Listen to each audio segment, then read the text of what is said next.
Ladies and gentlemen, welcome back to Beat the Book. I'm Matty Betts. This is the NHL video. Well, the NHL video portion of the channel. We also do NBA. My brother does that on the other side of the channel. So if you guys care about that, you guys can go and check him out. I'll try to shout out him in every video that I do. I know I kind of talk about it a lot, but it's still, we're still a young channel. We're still trying to grow. We do appreciate all the subs, all the comments, all the likes on the videos, the views too. Like everything kind of helps us and counts as of right now. So welcome back to the channel. Thanks for being here.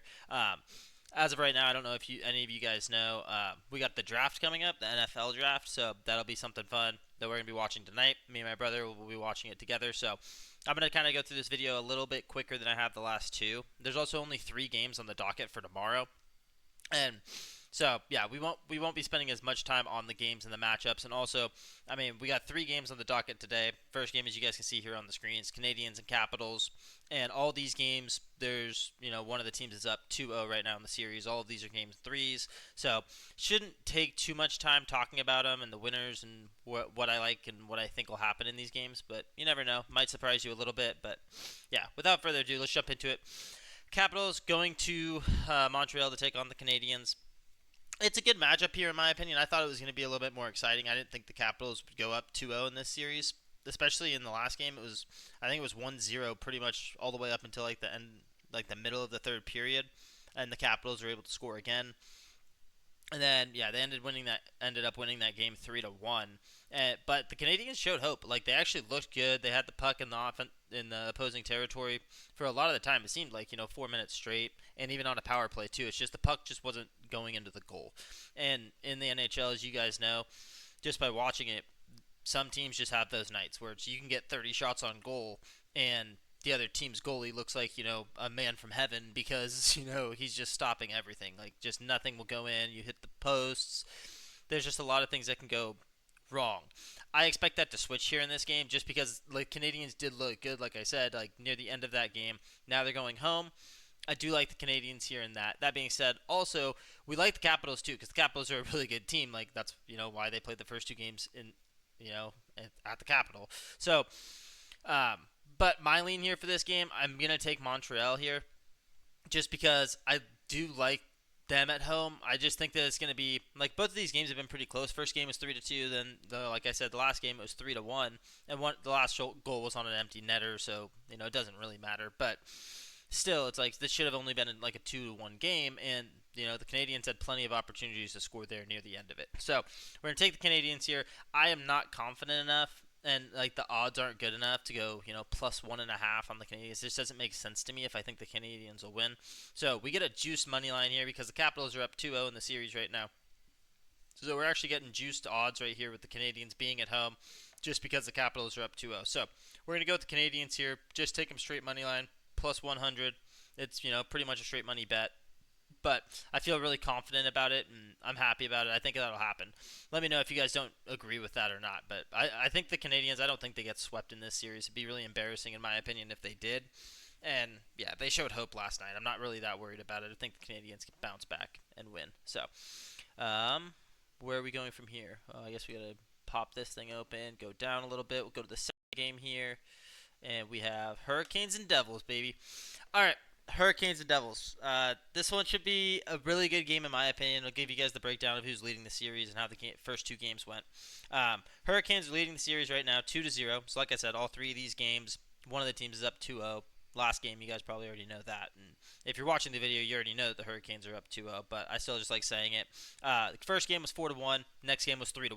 So Hurricanes have been able to score goals, I should say. The Devils haven't been able to.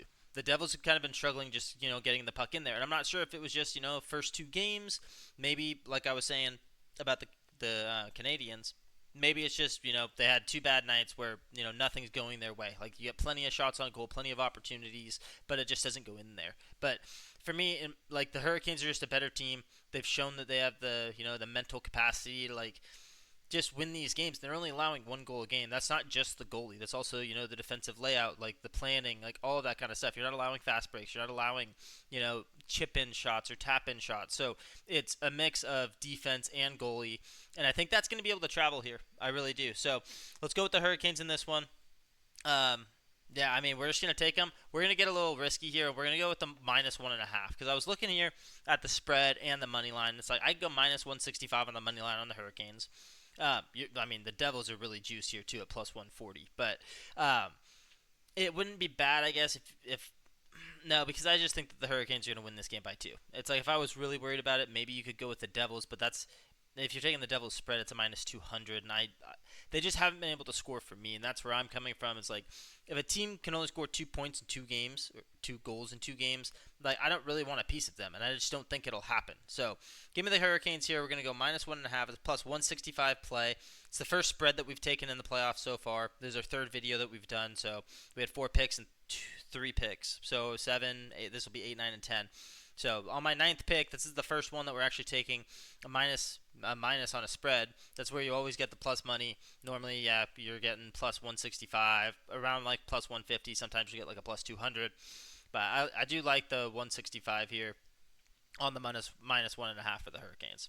So jumping down, we'll go to the Kings and the Oilers. If you guys didn't know, if you guys haven't watched hockey yet during the postseason, Kings are a really good team. LA has a really good team, one of the newer teams in the league. So LA's up in this one, 2-0.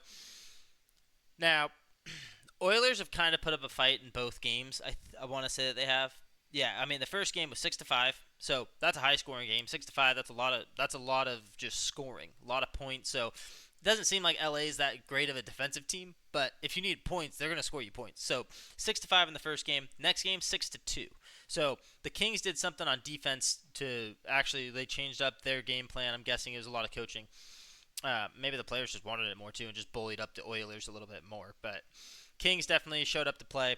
They won their second home game. Also scored 6 points. So they've scored 6 and 6 against the Oilers, who the first game was competitive, 6-5, and then the second game they kind of just fell off 6-2. So here, I don't know if the Kings if they're going to be able to travel to Edmonton and actually take on the Oilers, be able to beat them.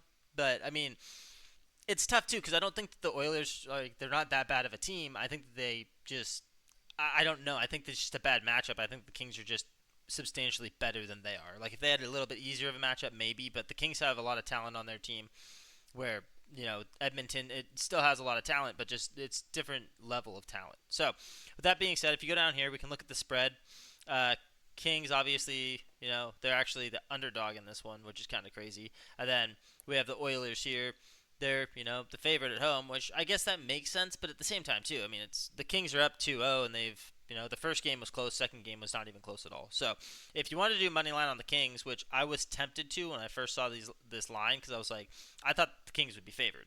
All these games that you see where it's 2-0 and they're going over to a different place, unless it's like the games were close, if they were blowing them out, it's normally, okay, if the road, it's going to be a road favorite. So it's not in this. You got normal lines pretty much for the road team and the home team. But like I said, in the first 2 games, the Kings scored 6 points in both. And I know that they won't be at home, so they don't have that advantage going for them. But still, like they've shown they've scored 12 points in 2 games. So 6 and 6, and then Edmonton scored 5 in the first game and 2 in the last game. And the over/under still hasn't moved. It's still sitting at 6. I mean, it's -110 all around. I got to go with the over again. We actually cashed on this 2 nights ago because that was what we did for our first video. One of our picks for the game was the over in the Kings game. I was like, the Kings, their offense is good. They score a lot of goals, so let's take the over. We're going to do the same thing here. Just rinse and repeat. We hit it last time. We'll hit it again here. I like the over here for the Kings and the Oilers. I don't really care who wins. Doesn't matter, and it also doesn't affect my pocketbook either. Only thing that does affect the bag that we actually, protect, we try to protect here on the channel is, our bets, which the bet here is just the over. Just get me 6 points. I'll be happy. I'll go to sleep, with a smile on my face. So there you guys go. Those are the 3 picks that we have for all 3 of the games. Like I said, not going to go too in-depth in either of these matchups. I think all the teams that are leading 2-0 right now do win this. So if you want to do like some futures bets, maybe you're probably not getting that great of odds, but you could have them. I mean, I don't know. Probably most of them win it in 5 is what I would say. They win it again at their next home game. So maybe they lose one of these games on the road. But, yeah, that's what I got for you guys there. Now, if you guys don't know, if it's your first time watching the channel, what we do at the end of these, I mean, if you guys see in the title, it says picks, and then it also says parlay. So what we do is we take shots on goal. I love shots on goal. I'm a really big, shots on goal guy. It's like, okay, cool. We just need shots on goal. You don't need them to score. It's just, get the effort in there, right? Just get the opportunity to score. So what we do is we take one pick from each of the games. So like yesterday there were 4 games, so we had to take 4 different players from each of the 4 games, throw them together into a parlay, juice it up. It's a lot of fun. I enjoy it. The payouts in hockey aren't that great because, especially on BetMGM, I've talked about it before in the first video. I don't really understand what BetMGM is doing because they won't let you take alternate lines for shots on goal, so you can't just take one guy, juice him all the way up to 5, bet it, and get like a +3, +4, even +500. I know that they were doing that during the regular season. I'm not sure if that'll change, but I think it's just you have to play it at the lines that they give you. So since we only have 3 picks, it's not going to be that big of a payout. As you guys can see right here, it's 3 legs, pays out plus 483. It's not that big of a deal. It's not going to make you a millionaire overnight unless you're throwing $200,000 on it. And if you do that, good for you. But these are my 3 legs that I got for you guys. We'll just run through them a little bit. First one, we got Connor McMichael. Over 1.5 shots on goal. He plays for Washington. My whole entire idea was I'm going to take the teams that score a lot and that shoot a lot. We're going to take the players on that team, and we're going to take maybe not the favorite because they always have those numbers inflated. It's like the book will give you like over 2.5 or sometimes even over 3.5 shots on goal, which it's a stud, it's a star obviously, but even the stars have bad nights where they just don't get open, they get assists, like they just don't get shots on goal. So I like the over 1.5, and as you can see, we got all 3 over 1.5s. And they're all minus money plays, but we still get that nice plus 483. So Connor McMichael, we're taking him over 1.5. He had game 1 in that series, he had 3, and then in game 2 he had 4. So it's an easy pick here for me, where it's like he's kind of been ramping it up. So he had 3 in the first game, 4 in the next game. Pretty simple, pretty easy. We're taking Connor McMichael. Hopefully he can get up to 5. That would be the trajectory that he's on, is to get 5 in this one. But since he also is going on the road now, we'll lower it down. He can get 2 shots on goal. I'll still be happy about it. Next, we're on Taylor Hall for the Hurricanes, over 1.5 shots on goal. He had 3 in game 1, and then he had 2 in game 2. So last game he got pretty close to this. First game it was nice. He had a 1 shot cushion. But I'd like him to be able to do this. It's always different when they actually go on the road. So we'll see if that actually changes up with these bets. Maybe I'll feel like an idiot when none of these guys have shots on goal. But I don't see that happening. Not with the teams that we're picking. Both these teams are up 2-0 in the series. So they're going to be shooting. They're going to go out there with a lot of energy. And I think they're just going to keep doing what they've been doing. And then our last one, Andrei Kuzmenko. He's actually the best pick on here at minus 110, odds-wise at least. Obviously, he plays for the Kings. Like I said, I'm taking all the guys that are leading 2-0 in the series right now. I'll tell you about this guy. If you guys didn't know who Kuzmenko is, you guys should. It's a pretty common name, pretty common player. He had 5 in game 1. He had 5 shots on goal in game 1. You think, wow, that's a lot. Probably doesn't happen all the time. Well, I don't know. Does it? He had 4 in game 2. So he has had 9 shots on goal in 2 games. You think that's going to drop all the way down to 1 this game? I don't think so. Even though they're on the road, they're in Edmonton now. I don't see it happening. I still like the over 1.5 there for him. I think it's just, pretty simple and pretty easy. I don't think none of these should be hard to hit. They're all minus money plays for a reason. We're not reaching on anybody this time. So the plus 483, I love it. We'll run through it again just because me and my brother, whenever we do this, I'm not sure exactly how he does it, but when I do it, I like to make it short for YouTube so we can get that on there, kind of promote the video. So, bear with me while I do that one more time. So we got Connor McMichael for Washington, over 1.5 shots on goal. He had 3 in game 1, and then he had 4 in game 2. Pretty easy pick for me there at minus 150. Next, we're doing Taylor Hall for Carolina, shots on goal over 1.5 as well, minus 120. He had 3 in game 1, and then he had 2 in game 2. So a little close there to the over 1.5, but I'm okay with it. He can get 2 more. Then last but not least, we got Andrei Kuzmenko for the LA Kings at minus 110 over 1.5. He had 5 in game 1. He had 4 in game 2. All he needs is 2 in this one on the road in Edmonton. I love it. Parlay pays out plus 483. As you can see, there you go. We got the short ready for everybody for tomorrow. Ladies and gentlemen, thank you for joining me. Again, as always, go Lightning. If you guys didn't know, I'm a Lightning fan. And, I will catch you guys in the next one. I'm going to go watch the draft, and we will talk to you guys later.